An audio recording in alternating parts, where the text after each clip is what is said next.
Olá pessoal, seja muito bem-vindo ao canal Defensores, graça e paz a você que está aí na sua casa, talvez no seu serviço e está nos ouvindo neste vídeo. Eu quero falar com você sobre indulgência. Com certeza, durante o surto do coronavírus, você leu ou ouviu alguém falar que o Papa estava distribuindo indulgência plenária. E você perguntou o que é uma indulgência. Você nem precisa ser evangélico, muitos católicos nem sabem o que é indulgência. Então, neste vídeo eu quero falar com você sobre o que o Papa disse sobre as indulgências, o que a história mostra e o que a Bíblia fala sobre isso. Será que essa doutrina lá tem base bíblica? Nós vamos falar sobre isso depois da nossa vinheta.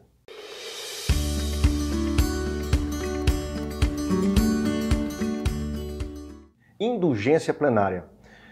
Em princípio, eu não acreditei, eu achei que era uma fake news. Então eu fui investigar, fui ver nos principais jornais, e também nos órgãos oficiais do Vaticano. Encontrei aqui, por exemplo, o Vatican News, que traz exatamente o que eu estava duvidando, que era a indulgência plenária em uma absolvição coletiva para todos os católicos que estão acometidos de coronavírus, com coronavírus. Diz assim a manchete desse site, chamado Vatican News. Indulgência plenária e possíveis absolvições coletivas por causa da emergência do coronavírus. E diz mais, vamos ver aqui. Quanto à absolvição coletiva, explica a penitenciária. Assim, esse órgão católico é chamado de, deixa eu ver aqui, penitenciária apostólica. Tá? Um decreto da penitenciária apostólica concede indulgência plenária aos doentes de coronavírus, aos que cuidam deles e a todos os fiéis do mundo que rezam por eles. Mas esse decreto ele está num órgão, num site oficial do Vaticano, e o título é assim, ó, Decreto da Penitenciária Apostólica sobre a concessão de indulgências especiais aos fiéis na atual pandemia. A indulgência plenária é concedida aos fiéis que sofrem de coronavírus, que estão sujeitos à quarentena por ordem da autoridade sanitária em hospitais ou em suas próprias casas. Se com o espírito desapegado de qualquer pecado se unem espiritualmente através da mídia à celebração de Santa Missa, à recitação do Santo Rosário, à prática piedosa do caminho da cruz ou outras formas de devoção, ou se pelo menos recitarem o credo, a oração do Senhor e uma invocação piedosa à bem-aventurada Virgem Maria, oferecendo esta prova com espírito de fé em Deus e caridade para com os irmãos e irmãs, com a vontade de cumprir as condições habituais, confissão sacramental, comunhão eucarística, oração de acordo com as intenções do Santo Padre e o mais rapidamente possível. Profissionais de saúde, familiares e todos aqueles que seguiram o exemplo do bom samaritano, expostos ao risco de contágio, cuidam dos doentes de coronavírus, de acordo com as palavras do Divino Redentor. Ninguém tem mais amor do que este de dar a vida pelos amigos. Esta penitenciária apostólica também concede de bom grado uma indulgência plenária nas mesmas condições na ocasião da atual epidemia mundial também aos fiéis, que oferecem uma visita ao Santíssimo Sacramento ou adoração eucarística, ou seja, adoração à hóstia. O católico adora a hóstia porque ele acredita que aquilo ali é verdadeiramente o corpo de Cristo. Após o padre recitar algumas palavrinhas mágicas, aquilo de modo mágico se transforma no corpo de Cristo. Então eles podem adorar aquilo, já que eles acreditam que é o corpo do próprio Cristo transformado na hóstia. Ou lendo as Sagradas Escrituras por pelo menos meia hora. Olha aí, ganhar a indulgência plenária por ler, o que seria uma obrigação de um católico, né? Ler as Sagradas Escrituras agora se torna um privilégio, um benefício. E no final do decreto eles fazem uma coisa interessante. Ao invés de dar à igreja, dar os fiéis às mãos de Deus, olha o que eles dizem, que a Santíssima Virgem Maria, Mãe de Deus e da igreja, saúde dos enfermos e auxílio dos cristãos, nosso advogado, ajude a humanidade sofredora, salvando-nos do mal desta pandemia e obtendo para nós todo o bem necessário para a nossa salvação e santificação.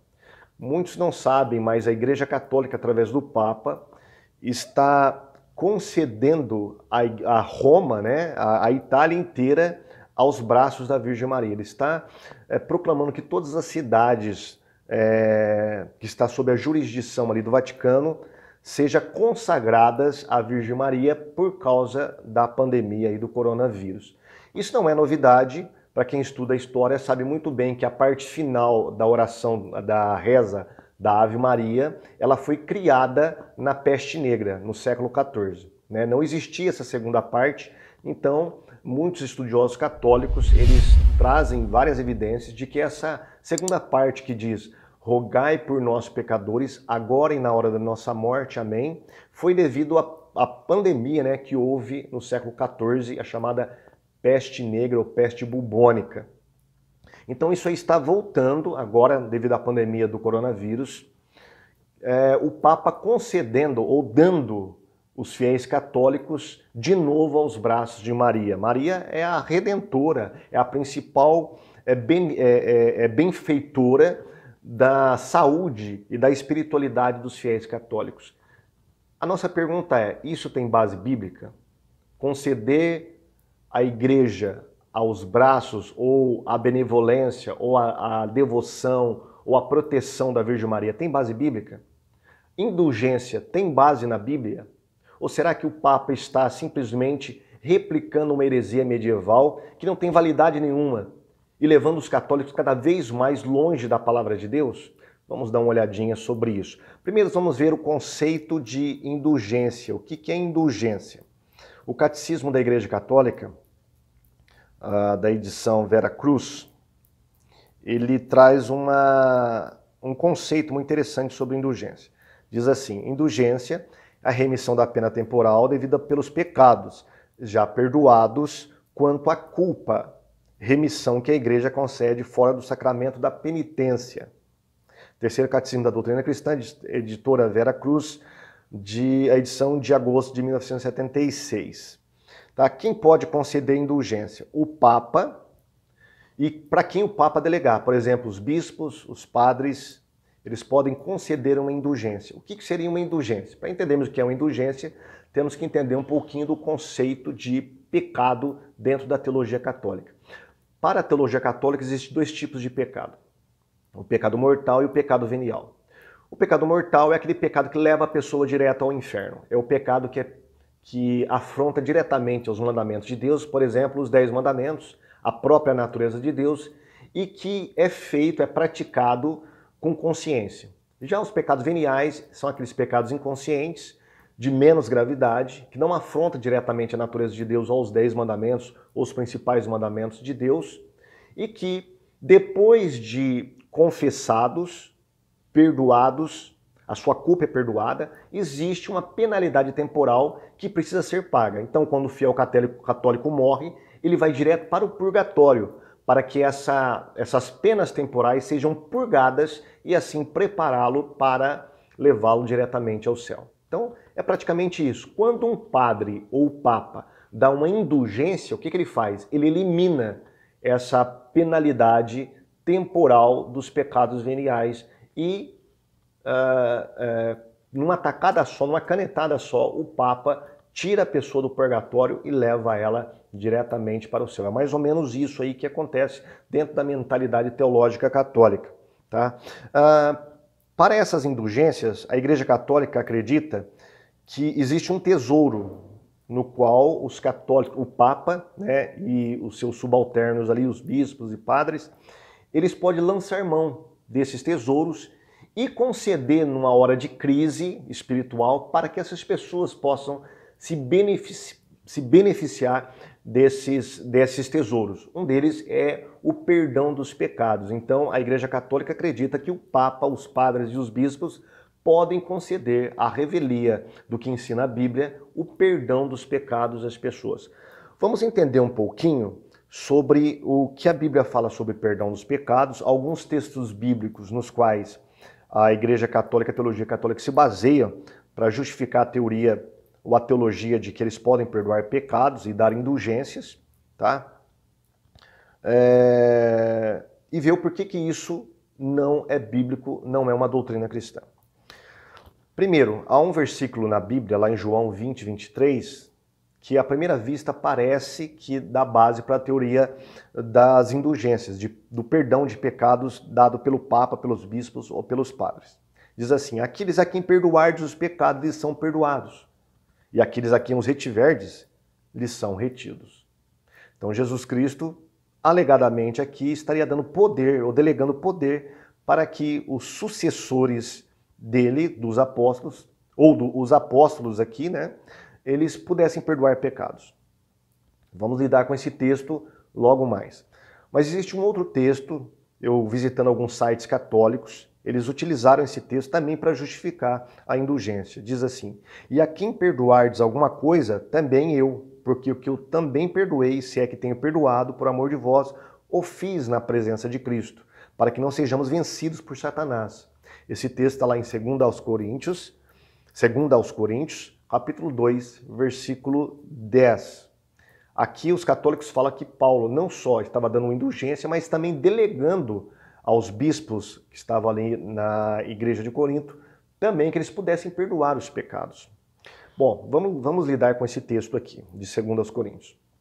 Primeiro, Paulo está fazendo referência à sua primeira carta, onde uma pessoa dentro da igreja pecou, né, um pecado que ele fala que nem mesmo entre os incrédulos havia acontecido, e ele mandou que a igreja colocasse essa pessoa em disciplina, disciplinasse essa pessoa. Essa pessoa ela foi disciplinada e Paulo fala agora na sua segunda carta aos pastores da igreja de Corinto para que retorne essa pessoa em comunhão após ela ter se arrependido e confessado o seu pecado e largado o seu pecado. Então Paulo fala que para que essa pessoa não fosse acometida de grande tristeza, era para que a igreja de Corinto colocasse ela novamente em comunhão. E Paulo fala, olha, se essa pessoa cometeu os pecados, eu estou perdoando se ela se arrependeu de minha parte, vocês devem perdoá-la também. Por quê? Porque essa pessoa pecou contra a igreja, porque ela deu um mau testemunho aos de fora, ela deu um mau testemunho público. Então, o nome da igreja, ele foi maculado pelo pecado dessa pessoa. Então, Paulo, dessa maneira, fala que os irmãos devem receber este pecador novamente no rol de membros para que ele não seja vencido por Satanás. Então, Paulo, ele perdoa essa pessoa, os coríntios deveriam perdoá-la, já que eles faziam parte da igreja, e colocá-la novamente no rol de membros. Tá? Essa pessoa pecou contra Deus e pecou contra a igreja. Então, ela se arrependeu, pediu perdão a Deus e também agora a igreja deve perdoá-la também, colocá-la no rol de membros. Isso aqui não tem nenhuma novidade e não há nenhum resquício aqui, ou pelo menos alguma evidência de indulgência. Aqui o que Paulo está fazendo é simplesmente reverberando o que a doutrina cristã ensina. Por exemplo, lá em Efésios 4:32, o mesmo apóstolo ensina: sede uns para com os outros benignos, misericordiosos, perdoando-vos uns aos outros, como também Deus vos perdoou em Cristo. Então, existe um limite para que o homem perdoe pecados. Quando alguém peca contra você, você tem a obrigação e a ordem da Bíblia de perdoar pecado. Isso está em consonância com a oração do Pai Nosso que Jesus ensinou em Mateus capítulo 6, versículo 12 em diante. Olha o que ele diz: mas se vocês não perdoarem as transgressões dos homens, vosso Pai também não perdoará as vossas transgressões. Agora, se alguém pecar contra Deus, aí o negócio é diferente. Aí é entre a pessoa e Deus. E eu não tenho mais o poder de perdoar essa pessoa. É somente entre ela e Deus. Foi esse o atrito que Jesus teve com os fariseus em certa feita, quando ele estava curando certo homem acometido de uma enfermidade grave. Então ele disse: olha, os vossos pecados estão perdoados. Os fariseus começaram a questionar sobre isso e dizer: olha, somente Deus pode perdoar pecados. Quem é esse que tem a ousadia de perdoar pecados? Jesus, sabendo a intenção do coração deles, disse: para que vocês saibam que o Filho do Homem tem na terra poder para perdoar pecados, eu digo, levanta e anda. Por quê? Porque aquele homem havia pecado única e exclusivamente contra Deus. Sendo Jesus Cristo Deus encarnado, ele tinha o poder de perdoar os pecados daquele homem. Ninguém poderia perdoar os pecados daquele homem, somente Deus. Sendo Jesus Cristo Deus, ele foi e perdoou os pecados e curou aquela alma ali necessitada. Então, aqui não há nenhuma né, não há na Bíblia nenhuma passagem na Bíblia, nenhum lugar na Bíblia em que Deus dá ou delega poder aos homens de perdoar pecados quanto estes pecaram contra o próprio Deus. Nós podemos perdoar aquelas pessoas que pecaram contra nós ou contra a igreja. A igreja, de um modo geral, pode perdoá-la e colocá-la novamente no rol de membros. Isso é completamente diferente do que é uma indulgência. Agora, e a passagem de João 20, 23? Será que ali Deus, Jesus, não está dando poder para os discípulos, os apóstolos, perdoar os pecados? Dentro da mentalidade católica, existe a teologia da sucessão apostólica, né? Então, os papas acreditam que são sucessores de São Pedro, já que Pedro era um apóstolo e já que Jesus deu este poder de perdoar pecados, os papas também podem perdoar pecados. Eu separei aqui uma explicação muito interessante do Dr. Norman Geisler, onde ele toca nessa questão. E ele vai dar uma explicação muito simples para isso. Esta passagem está dentro da Grande Comissão. Então ele vai mostrar que os grandes textos da Grande Comissão mostram 3 elementos básicos. Um deles é proclamar o perdão dos pecados dado por Deus àqueles que crerem no Evangelho. Norman Geisler diz assim, olha, essa passagem em João é paralela à da Grande Comissão, na qual Jesus instrui todos os seus discípulos a que levem o Evangelho a todo mundo e façam outros discípulos. Mateus 28, 18 ao 20, Marcos 16, 15 e 16, Lucas 24, 46 ao 49. Nessa ordem para a evangelização, Jesus promete, como faz na passagem em questão, que a pregação do Evangelho, em Marcos 16, 15, resultará na remissão dos pecados, Lucas 24, 47. Daqueles que crescem e que pelo seu Espírito estará junto deles até a consumação dos séculos. Mateus 28, 20. Todos esses 3 aspectos têm um paralelo em João. Isso é interessante. Olha. Onde encontramos Jesus dando o Espírito Santo aos discípulos, aí está João 20, 22, mandando que proclamassem o perdão dos pecados, João 20, 23, e comissionando-os para que desempenhassem a sua missão na autoridade do Pai, João 20, 21. Então, examinando com mais cautela, não existe um poder maior, dado na passagem que está em João 20, 22, 23, do que aquele que todos os discípulos possuíram como resultado do grande comissionamento. O que Geisler está falando aqui? É que, assim que os discípulos fossem pregando o Evangelho, eles deveriam ir proclamando a remissão dos pecados feita por Cristo na cruz. A partir do momento em que as pessoas fossem se arrependendo dos seus pecados, confessando esses pecados, os discípulos deveriam ir proclamando o perdão desses pecados que já foi feito na cruz. Veja, aqui está uma comissão de evangelização. Aqui não tem nada a ver com indulgência.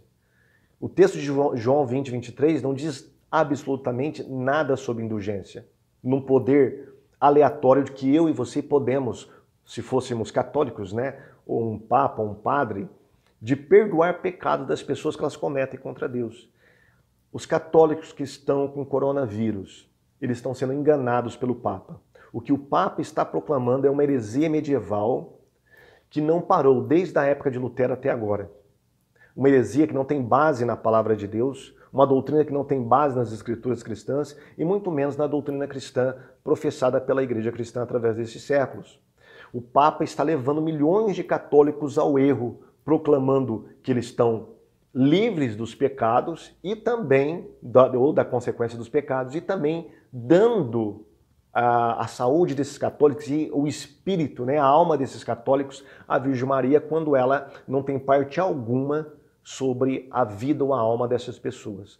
Somente Deus tem o poder de perdoar pecados. Você que é católico está me ouvindo, saiba que se você pecou contra Deus, vá diretamente a Deus, confesse o seu pecado a Deus e receba o perdão dos seus pecados. Nem eu, nem pastores, nem rabinos, nem padres, ninguém nessa terra tem poder de perdoar os seus pecados. Somente Deus. Então, eu quero falar para você, a doutrina das indulgências é uma doutrina que está em colisão direta com a palavra de Deus, com a doutrina cristã. Não confie em padres, não confie em bispos, não confie na palavra do Papa. Indulgências é uma doutrina medieval inventada, dentre as muitas doutrinas que a Igreja Católica inventou, que está em colisão direta com a palavra de Deus. Tá bom? Então você soube hoje, né? Você aprendeu hoje sobre indulgências, porque ela não é uma doutrina bíblica e os cuidados que você deve tomar quando você estiver em pecado contra Deus. Se você gostou desse vídeo, eu quero pedir a você que deixe o seu like, deixe o seu comentário também. Se não é inscrito em nosso canal, se inscreva. E se você puder, replique esse vídeo para outras pessoas serem abençoadas também na sua vida espiritual e no seu conhecimento apologético. Deus te abençoe e até o próximo vídeo.